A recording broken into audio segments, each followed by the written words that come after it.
For many, faith and science are two very different worlds.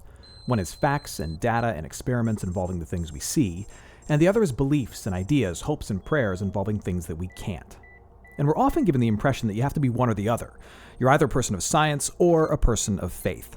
But today we'll meet someone who happens to be both, and who also happens to have what is arguably the most interesting, the most dangerous, and the coolest of jobs in the universe. This is the Spiritual Outcast.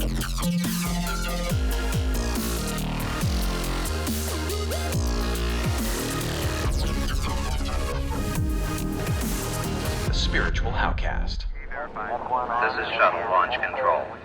The countdown stands at T-minus 33 minutes, 10 seconds, and counting. At the present time, everything going smoothly. We're looking for a launch on time at 7 a.m. T-minus 20 seconds and counting. Liftoff of the Soyuz rocket transporting Jeff Williams, Pavel Vinogradov, and Marcus Pontes to their microgravity home in space. My name is Jeff Williams, formerly Jeff Williams is an astronaut. I am a colonel in the Army, actually retired from active duty. He studied engineering at the U.S. Military Academy and was an experimental test pilot prior to joining NASA. He's a veteran of 3 space missions, and in the spring of 2016, he's set to return to space.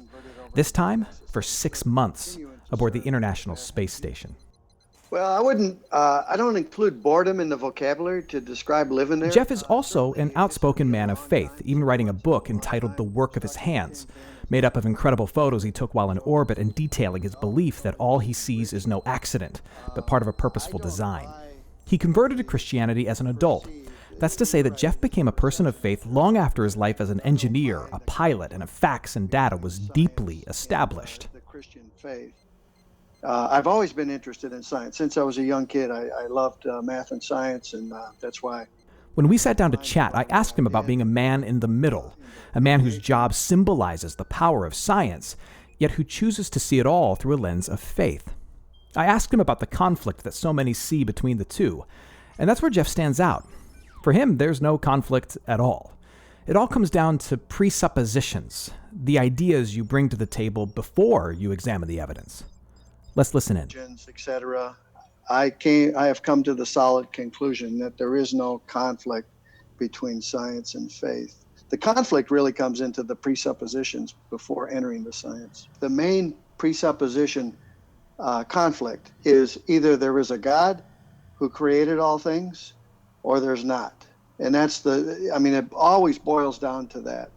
And if there is a God, then you allow for the supernatural, creation being one of the supernatural works of God. If you do not accept the existence of God, then you have to explain everything in the natural realm.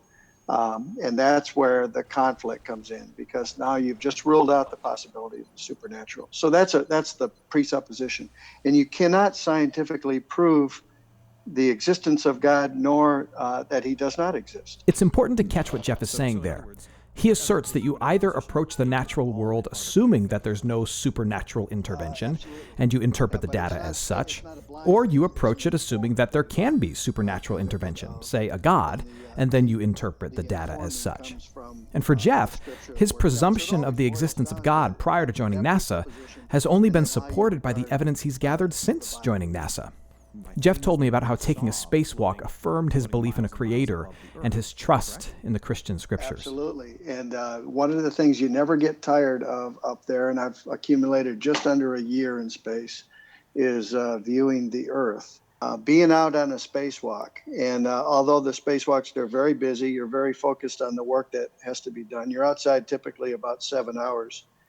So occasionally during that 7 hours, you get a moment where you just have to wait on mission control to send a command or to make a decision on the question that has come up, and then you get an opportunity to face away from the space station and look at the globe below and see the entire planet. And those moments were particularly special. You definitely see that the Earth is a sphere, just as affirmed in Job 26, that he hangs the Earth on nothing. And I've gone around the Earth over 5,000 times, and I can tell you there are no strings attached. When you view the atmosphere and the relative thinness of the atmosphere relative to the diameter of the Earth, and you understand and contemplate what goes on with the atmosphere, the maintenance of the atmosphere, and its perfect composition to support life, both plant life and animal life and humans. And then you look down and you see all the evidence of civilization on the earth, and all of the vegetation that it takes to support the earth, and all of the water that it takes to support life. And then you see the some of the visible elements of the water cycle with the weather formations and the ocean currents and whatnot.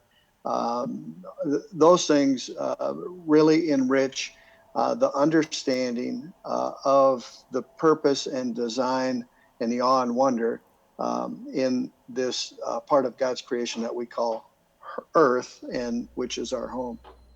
I asked Jeff what he'd say to the person who insists that it's impossible to be a person of faith and of science and reason.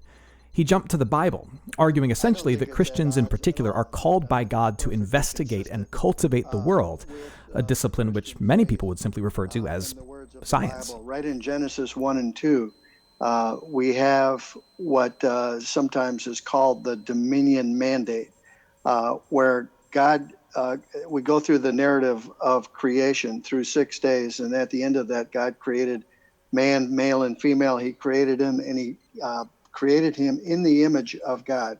And he basically relinquishes his creation and his created order to mankind. And he says, subdue it and have dominion over it.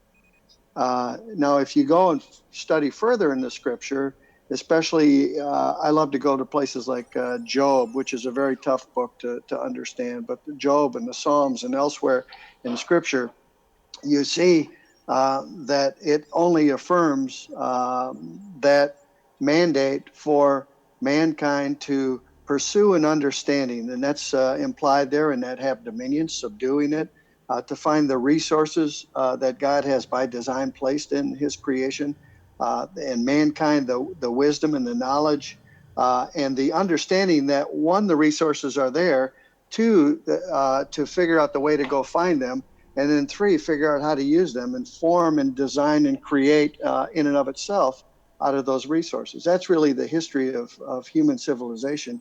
And that's the essence of discovery and exploration. And what we know of modern science and people like Kepler and other scientists of that era, Newton, they based their pursuit of science on their understanding of scriptures. In fact, Kepler, if I remember right, he's got a quote, "Science is chasing after God's own thoughts," or something like that. It's following the thoughts of God. What we know of as modern science, or as science, the scientific process had its roots in Christian understanding of all of reality. Over the course of our conversation, we bounced around a lot. I was admittedly excited to be hanging out with an actual astronaut. I asked him what they do to kill the time. Jeff likes to take photos. If they had decent Wi-Fi in outer space, they don't, and how cramped the International Space Station is. It is very roomy inside. It's about the size of a 5,000 square foot house, and there are usually 6 of us on board, and we're spread out during the day, so it's not that cramped. It's Eventually, we got back to discussing the things he's experienced while in space that were most transcendent, that most reminded him of the reality of God. What becomes clear when chatting with him is that for Jeff, there's simply no disconnect at all between his scientific work and his beliefs. One is constantly serving, informing, and encouraging the other. As an example, he again referenced taking a spacewalk. But you go around the Earth every 90 minutes. So we go through several orbits during the spacewalk, and there's a day-night cycle in each of those orbits. So, and one of the spectacular views is a sunrise or a sunset. It's just absolutely spectacular in its color and pattern. It happens very fast. And we're also inclined to the equator, 51 degrees. So we see virtually the entire populated zones of the Earth. We see the entire Earth except for the poles. And the Earth is rotating under you. As you go around every 90 minutes, it rotates, of course, in 24 hours. So over weeks and months, you see the entire globe, except for the poles and all the lighting conditions and all the places on the surface of the Earth. And over weeks and months, you see the seasons go by as well. Now, you'd think that Jeff would be an extremely rare case, a man of faith serving on the bleeding edge of scientific discovery. But when I pressed him on what it was like to be a Christian at NASA, this is what he said. They're definitely more prevalent than what most people assume. NASA has a reputation for being very secular, if you will, with little or no content of faith in the lives of the folks that are in the agency, and that's just not true. There are many of us that have a very strong faith and a deep understanding of the Scripture, just as I've tried to articulate today, and live our lives by faith. And in this capacity, in human space exploration, in our case, attempt to do the best we can in the service, ultimately, of God in that vocation that we've been called to, but obviously serving our fellow human beings as well. According to Jeff, there are many people of faith doing scientific work. But what stood out to me most was the point he makes about how he and others see themselves as serving God and humanity through their work with NASA. Think about this. Rather than be at odds with his work, Jeff believes his faith actually urges him to be a better astronaut, to be the best engineer. Jeff's faith pushes him to be the best possible scientist. To close out our time together, I asked Jeff about fear. The fear of flying through the sky strapped to a rocket, of doing a spacewalk. The fear level must be significant. At least it would be for me. And it's on this question we get a glimpse of how Jeff's faith impacts his work in a very personal way, helping him have a deep sense of peace despite the incredible and inherent dangers.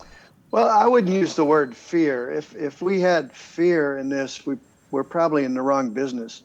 But we do have a very healthy respect for what we do. We understand the risks involved. Ascent, the rocket ride up to space, is one of the more risky parts of the mission. The entry is also a risky part of the mission, and obviously history has shown that with the accidents that we've had in those two regimes of flight, that those risks are real. I would say that there's risk in life. Most of us drive a car every day, and there's quite a bit of risk in that. We never know when our day is coming, any of us. We've all known people that have passed away just all of a sudden just due to heart failure, other things like that. So everybody has an appointed day. So I'm comfortable with what I do in that context. Ultimately, transcending all of that is my eternal hope found in Jesus Christ, which is, of course, the center of my faith. Of the billions of people on the planet, only a few hundred have ever left it for outer space. This may change in the future, but for now, being an astronaut is still very, very rare. Many see the intersection of faith and science the same way. Rare is the person who mixes them both. But what if it doesn't have to be that way? What if it's possible to faithfully and effectively view science through the lens of one's spirituality? What if being a person of faith could even make you a better scientist? More compassionate toward your neighbor, more committed to your cause, more open to outside possibilities? What if? Jeff Williams seems to think so. And maybe we should believe him. After all, he's been to space. Thanks for listening.